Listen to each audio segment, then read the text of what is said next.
Talentos da PUC. Conheça a estudante de Relações Internacionais e dançarina Marina Teixeira. Estudantes do programa Escola Integrada da Prefeitura de BH participam da observação do trânsito de Mercúrio. Aumento de casos do H1N1 preocupa a população. Saiba mais sobre as ocorrências do vírus no Brasil. E no estúdio, uma conversa sobre os perigos do vírus com o professor do curso de Medicina da PUC Minas, Eduardo Augusto Moreira Silva. Hoje é quarta-feira, dia 11 de maio. Começa agora o Espaço PUC, você por dentro do que acontece na universidade.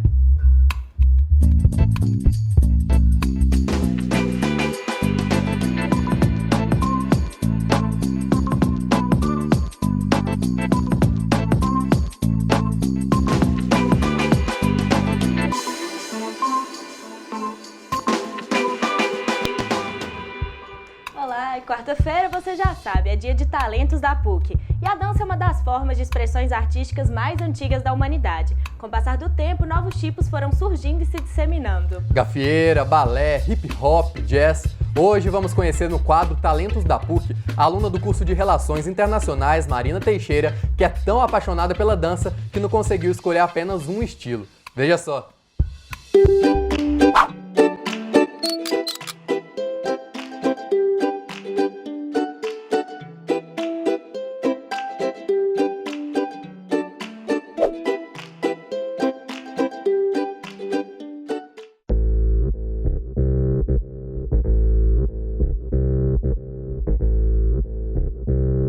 Eu comecei fazendo dança do ventre, foi a primeira dança que eu fiz.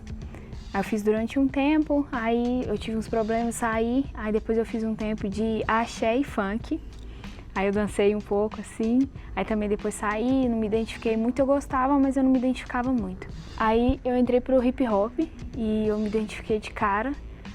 Eu amo hip hop, eu acho que é a dança que eu sinto mais a vontade de dançar.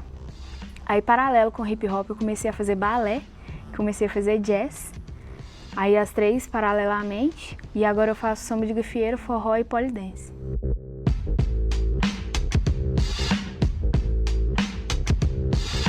Eu precisava de dinheiro, precisava trabalhar, então eu comecei a dar aula de dança e gostei, assim, de cara, me identifiquei, eu gosto de trabalhar mais com criança, então assim, eu prefiro dar aula para criança. Aí eu comecei a dar aula para crianças e tudo, e tô até hoje. Isso tem pelo menos uns 3 ou 4 anos que eu dou aula de dança para criança. E eu adoro. Eu faço relações internacionais aqui na PUC e eu gosto muito da dança e das relações internacionais. E eu tenho vontade de seguir as duas, assim. Durante muito tempo eu fiquei confusa, falando, será que eu quero um, será que eu quero outro?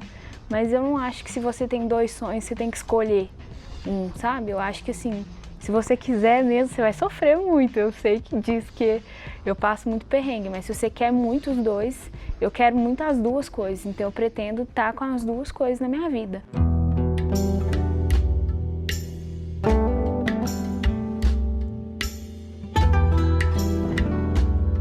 Uma vez eu vi uma frase que falava uma coisa assim, eu não danço para fugir da vida, eu danço para a vida não fugir de mim. Eu acho que é a frase que eu acho que mais representa o que eu sinto em relação à dança. Meu nome é Marina Teixeira, eu sou aluna do curso de Relações Internacionais e eu sou dançarina.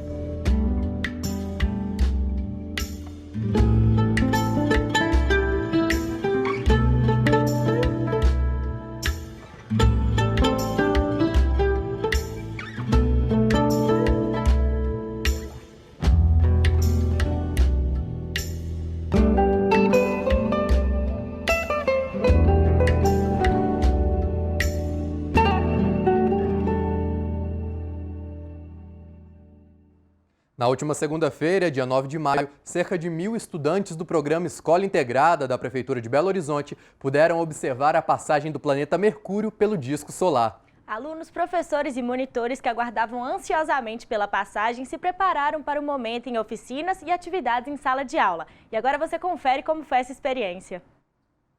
Cerca de 1.000 estudantes do programa Escola Integrada da Prefeitura de Belo Horizonte puderam apreciar o planeta Mercúrio. A iniciativa é fruto da parceria entre Secretaria Municipal de Educação, com o Centro de Estudo de Astronomia de Minas Gerais e com o projeto Grupo de Astronomia e Astrofísica da PUC Minas. Está acontecendo o trânsito de Mercúrio. Mercúrio é um planeta interno, né? Quer dizer, ele está entre a Terra e o Sol. Então ele passa na frente do disco solar de vez em quando, é o que a gente está vendo hoje. Então, claro, não dá para ver olho nu, porque ele é bem pequenininho. É como se fosse um mini eclipse, entende? Então isso acontece um pouco raramente, assim, de 13 a 14 vezes por século, e a gente está tendo a sorte de ver hoje aqui. Além da observação do fenômeno em telescópios especialmente preparados para a ocasião, os estudantes tiveram a oportunidade de visitar alguns planetários móveis. Os jovens também participaram de oficinas com relógio de sol e puderam assistir o fenômeno em uma projeção no auditório do Museu de Artes e Ofícios. Esses dois são os planetários, né? Esse é um planetário que a gente chama de japonês, porque veio do Japão, e esse é o planetário de argentino. Aqui a gente faz uma projeção do céu, como a gente veria à noite, sem poluição, e a partir daí nós conseguimos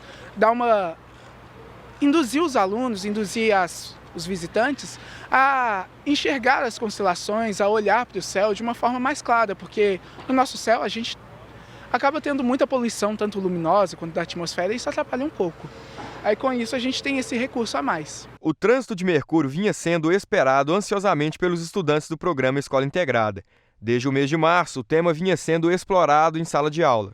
Eles tiveram uma preparação, né, no mês de março e abril. Muitos professores trabalharam algumas atividades e muitos dos estudantes vêm colocar em prática o que eles viram lá. Eles já vêm assim, com uma preparação do que eles vão encontrar aqui, mas eles saem hoje com mais conhecimento, com mais curiosidade. Eu acredito, nós vamos continuar trabalhando isso na escola, e eu acredito que eles vão também procurar sozinhos por eles, né? Sozinhos no computador, nas revistas, sobre esse assunto. A prefeitura manda pra gente, né? Faz o convite, e a gente reúne a turma que a gente vai trazer e trabalha sobre o assunto. Então a gente busca na internet, no conhecimento que a gente já tem também, e passa para as crianças. No programa Escola Integrada trabalha com a ampliação do tempo escolar. Então nessa ampliação do tempo a gente quer ampliar também as oportunidades de aprendizagem. E aí todo equipamento que tem na cidade é uma sala de aula. A cidade é uma sala de aula. Então nesse tempo que eles têm de ampliação, né, dos estudos, do acesso ao conhecimento, a gente aproveita momentos, eventos, a programação que a cidade oferece, e no caso da astronomia, com esse fenômeno possível de ser observado, né, de qualquer lugar do mundo onde esteja do dia, a gente planejou trazê-los aqui para a praça, fazer essa promoção da ampliação da aprendizagem deles. Primeiro que não é uma coisa que acontece todo dia, né? Então as crianças ficam super curiosas, né? É um momento que a gente sabe que não vai acontecer, né? Daqui a 10 anos, como foi falado para a gente aqui, que tem de novo isso aqui acontecendo, o trânsito, né, de um planeta na frente do Sol. Então, assim, para as crianças, como conhecimento, acrescenta muito, e até para a gente como educador também. E pelo jeito, os alunos aprovaram. Pessoal, vocês gostaram dessa visita aqui hoje? Sim! Pretendem voltar quando tiver de novo?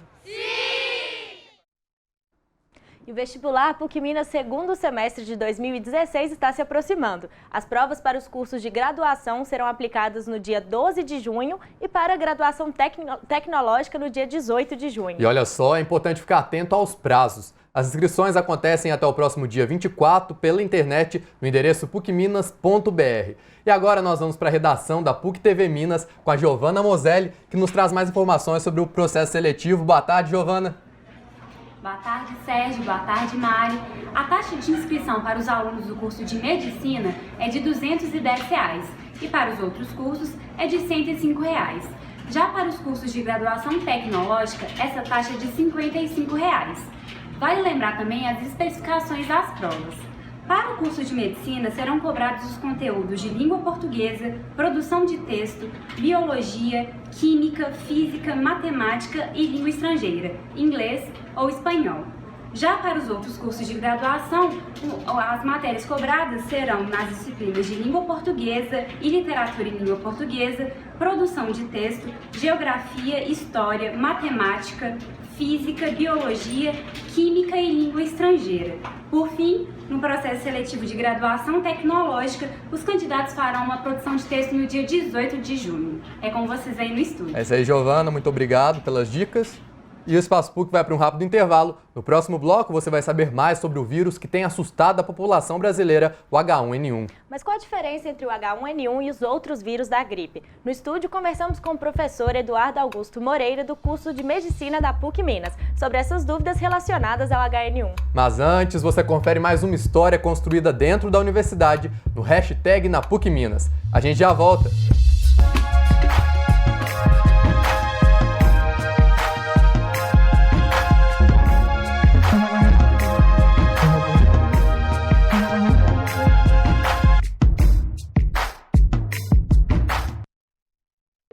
Fiz 68 anos. Imagina, desses 68, 44 como professora, sem contar os 4 de aluno. Era o ano de 74. Então, eu estava grávida do meu primeiro filho. À época, o Dom Serafim era o reitor da PUC.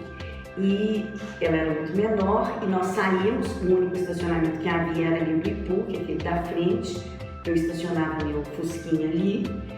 E eu vi que o Dom Serafim estava saindo do prédio. Eu trazei meus passos para ele não me ver grávida, né? Porque eu não queria de jeito nenhum ser um estorvo.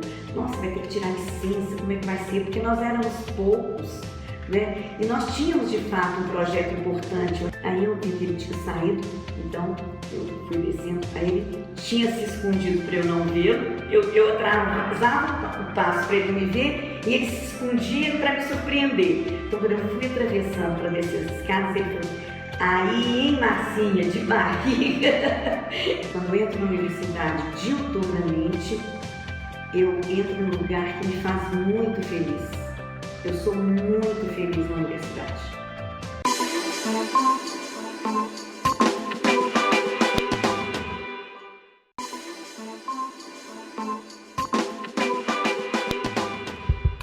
O Espaço PUC está de volta.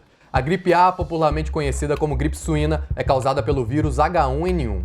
O vírus é contagioso, podendo ser transmitido de diferentes maneiras de um indivíduo doente para outro saudável. Segundo os dados do boletim atualizado do Ministério da Saúde, H1N1 tem circulação predominante este ano. No ano passado, foram registrados 36 casos de óbitos confirmados para o vírus H1N1. Já em 2016, o Brasil já registra 411 mortes relacionadas ao vírus da gripe H1N1. Veja agora alguns dados sobre o vírus. O Zika vírus, que colocou a população brasileira em alerta no início do ano, deu lugar a outra grande preocupação, o H1N1. Após a pandemia causada em 2009, o vírus circula principalmente de forma sazonal e o aumento de casos fora do inverno intriga especialistas. O Ministério da Saúde informou que até a próxima sexta-feira, todos os estados do país já terão recebido 100% das doses das vacinas destinadas ao público prioritário, formado por idosos acima de 60 anos, gestantes, doentes crônicos e crianças entre 6 meses e 5 anos de idade. Em todo o Brasil, mais de 411 mortes relacionadas à gripe foram registradas. Minas Gerais já tem 14 casos fatais. Mas afinal, o que é a influenza A H1N1? Como o vírus é transmitido? Como se prevenir? Apesar dos números alarmantes e informações divulgadas sobre a vacina, ainda existem muitas dúvidas sobre o H1N1. E para responder estes e outros questionamentos, recebemos no estúdio o professor do curso de Medicina da PUC Minas, Eduardo Augusto Moreira. Seja bem-vindo, professor. E para começar essa conversa, o que é o vírus H1N1? Na verdade, a gente começa falando que é um vírus, eu posso falar que é um tipo de vírus da gripe. A gente tem diversos vírus da gripe. O H1N1 é um tipo de vírus da gripe que ele está na vedete do momento. Na verdade, ele é o vírus que está causando novamente o surto de gripe no Brasil. Bom, professor, e como que a doença é contraída?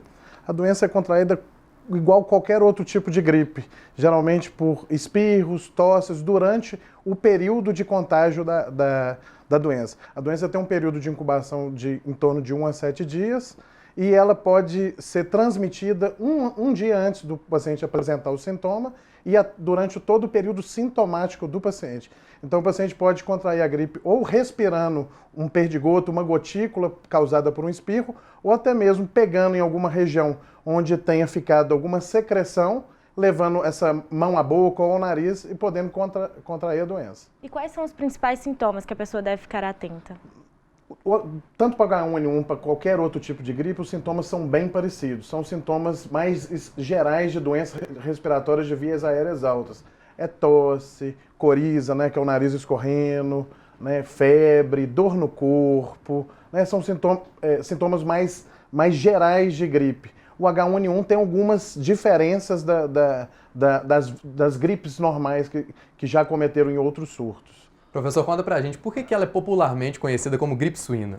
Ela veio, na verdade, a influenza A, em que o vírus H1N1 faz parte da influenza do tipo A, ela é uma doença causada, que ela gira em torno da população humana, mas também gira em torno de outros animais, como os porcos e até mesmo as aves. Então, ela circulou durante algum tempo pelos suínos, e passou a circular agora na população humana. E o senhor mencionou sintomas parecidos, né, a gripe tradicional. Qual que é a diferença entre o vírus do H1N1 e das outros tipos de gripe? Na maior parte das vezes é muito parecido.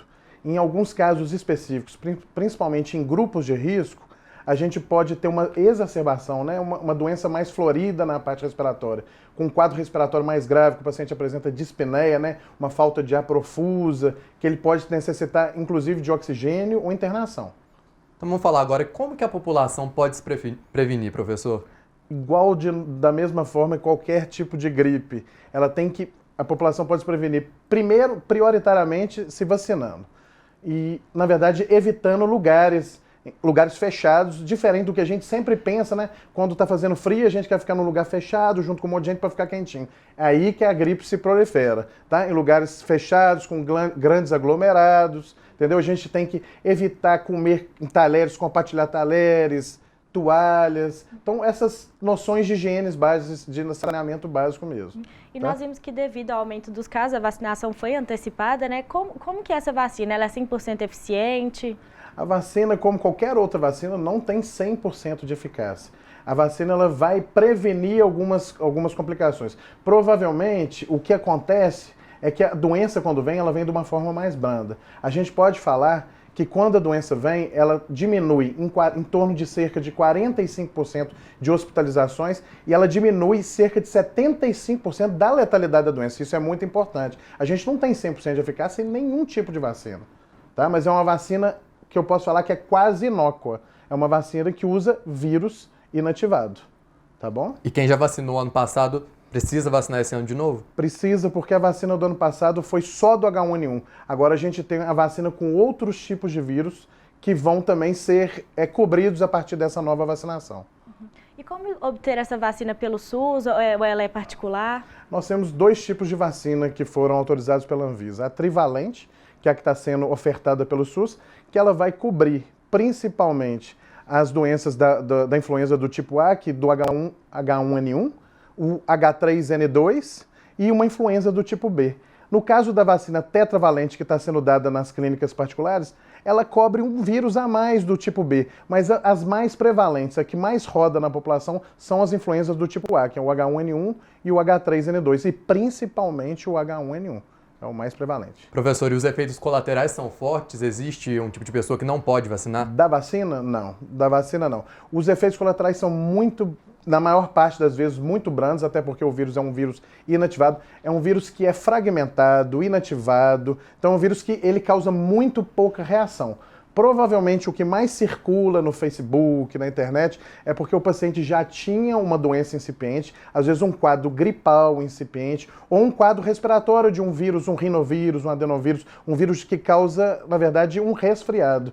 E quando ele vacina, ele começa a sentir dor no corpo, os síndromes, os problemas gripais. A vacina em si, ela causa muito poucos efeitos colaterais. Geralmente efeitos colaterais mais locais da aplicação da vacina mesmo. Exatamente. Muita gente tem até muito medo, né? Existem mitos e as pessoas falam que muitas vezes tomam a vacina e gripam depois. Está relacionado a isso? Provavelmente ao contágio anterior, tá? Desses vírus sensicial respiratório, rinovírus, que são doenças que causam resfriados, ou até mesmo gripes que estavam incipientes, a pessoa tomou a vacina e depois desenvolveu a gripe junto com a vacinação, porque ela não protege de imediato. Geralmente ela dura em torno de... A proteção começa a acontecer a partir de 2 semanas após a pessoa ter sido vacinada.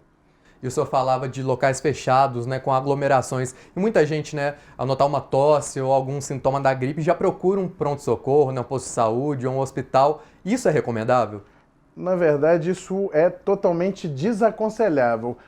Eu não vou falar dessa forma, vou mudar a forma de falar. Eu acho que a pessoa tem que procurar uma orientação médica. No caso de um início de sintomas mais brandos, ela deve procurar uma orientação médica, mas ir a um posto de saúde, não evitar de ir em pronto-socorros e UPAs, porque lá o risco de contágio é muito grande, porque lá vai estar toda a população que está grave com a doença. Então, realmente, casos mais graves vão necessitar de internação e devem procurar realmente os pronto-socorros ou as unidades de pronto atendimento, sim. Então, quando procurar? Qual que é o sintoma mais característico que a pessoa sabe que é o último recurso? Na verdade, vai ser o paciente vai ficar realmente muito prostrado, tá? Vai ter febres muito altas e a principal gravidade dessa doença é o quadro respiratório muito pronunciado. Se o paciente realmente tiver um quadro respiratório, que ele tem uma falta de ar extrema, ele deve realmente procurar um serviço de pronto atendimento. Isso realmente ele deve procurar. Mas os quadros mais graves, mais conhecidos como os quadros mais gripais mesmo,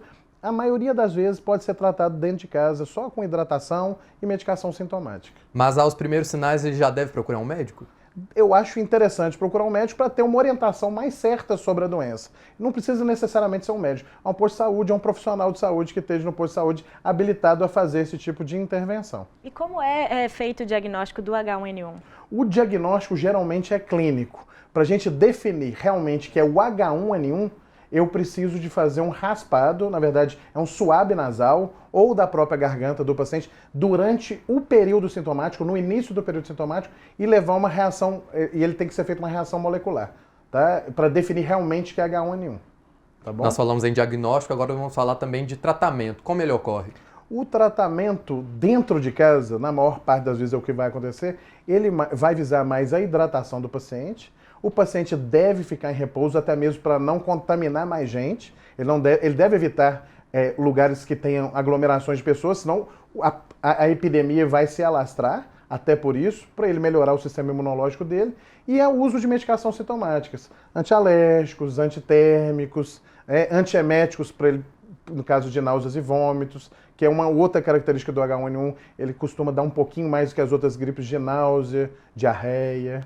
Bom, professor, e esses números que nós vimos relacionados ao óbito, como é a complicação do H1N1 que pode levar a pessoa ao óbito? Geralmente são os quadros respiratórios. Os quadros respiratórios e as doenças secundárias, porque o paciente fica com o sistema imune mais baixo, ele pode pegar pneumonias bacterianas que podem também levar ao óbito. Não só as pneumonias bacterianas, o próprio quadro da síndrome respiratória aguda grave do H1N1 pode levar a um quadro de óbito, sim. Então esses quadros graves devem realmente procurar um pronto atendimento. Professor, e fala-se muito que a gripe chegou mais cedo este ano, né? A que a gente pode atribuir isso?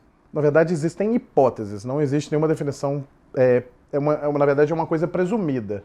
Acredita-se que por excesso de viagens internacionais que aconteceram nessa época, pode ter trazido o vírus de regiões que estavam acontecendo epidemias de H1N1, e outra hipótese aceita que realmente a gente tinha muito tempo que não tinha esse frio que a gente está tendo agora. E o pessoal gosta de se juntar no frio, então a doença se dissemina mais rápido. Então, diferentemente do que os antigos falavam, que na hora que está com gripe tem que fechar e ficar todo mundo quietinho no ambiente, não deixar corrente de ar nem nada, não é essa a verdade. A gripe não é... A pessoa não adquire gripe por friagem. Gripe é um vírus H1N1, ele que leva a gripe. E a aglomeração, juntar pessoas doentes no mesmo lugar, que vai levar o contágio e a gripe se proliferar na população. E existem também muitos mitos, né? Não só acerca do H1N1, mas da gripe comum. Quais são verdades, quais não? Por exemplo, tomar gelados é um fator que realmente agrava a gripe? Isso, na verdade, é um mito. Na verdade, isso não procede. A gente pode falar que a única coisa que relativa a frio que pode aumentar a chance de contágio é porque durante o frio, na nossa região do Cerrado, é uma região mais seca durante o frio. Então a mucosa fica mais fácil do vírus acessar. A mucosa do nariz, do pulmão, entendeu? Pela própria friagem, ela fica menos mais fácil do vírus acessar. Até mesmo por causa de risco de pequenas microlesões nessa mucosa. E o H1N1, ele é um vírus sazonal? Ele é um vírus sazonal até por causa do comportamento da população, principalmente pelo fator comportamental. Porque se fosse um vírus relacionado ao frio, a gente ia ter muito mais H1N1 na Rússia do que no Brasil. Isso não é uma verdade, isso não acontece. Entendeu? Bom, professor, e para encerrar o nosso bate-papo, que dica o senhor deixa para as pessoas para poderem evitar mesmo, se prevenir, ou então relacionado a algum mito? Principal dica que eu deixo para o pessoal é que quem puder vacinar, mesmo se não estiver dentro dos grupos que o governo estabeleceu para serem vacinados, que são os grupos de maior risco, os grupos que levam maior caso de letalidade. Quem puder vacinar, pagar a vacina, vacinar. E quem estiver dentro dos grupos, vacinar. Esses mitos de que a vacina causa gripe, a gente tem que tirar isso da população. Exatamente, ótimos esclarecimentos, agradeço muito sua presença aqui hoje, seja sempre bem-vindo ao Espaço PUC. Eu que agradeço a TV PUC, agradeço a coordenação de medicina do curso. Obrigada, professor. Obrigado, boa tarde. Bom, fica aí o recado da importância da vacinação, né? E mudando de assunto, amanhã é dia de Repórter PUC aqui no programa, por isso nós vamos conversar agora com o Pablo Nascimento, que tem um recado sobre os destaques de amanhã, do programa de amanhã. Boa tarde, Pablo. Oi Sérgio, oi Mari, amanhã o Repórter PUC vai ter um gostinho especial. Vamos resgatar o conceito de comida de raiz. Vamos mostrar como aquele tropeiro, aquele leitão, a pururuca representam muito a nossa cultura aqui no estado de Minas Gerais. Para isso, eu fui até alguns dos principais botecos aqui de Belo Horizonte e tudo isso eu mostro para vocês amanhã às 4h30 da tarde. Até lá! Até lá, Pablo, a gente se encontra amanhã. Bom, recado dado, convite feito, o Espaço PUC fica por aqui e o nosso encontro é amanhã às 4h30 da tarde pela PUC TV e TV Horizonte. E se você tem alguma sugestão ou comentário, envie para o nosso e-mail espaçopuc@pucminas.br. Esperamos sua participação. Obrigado pela companhia e até amanhã. Tchau!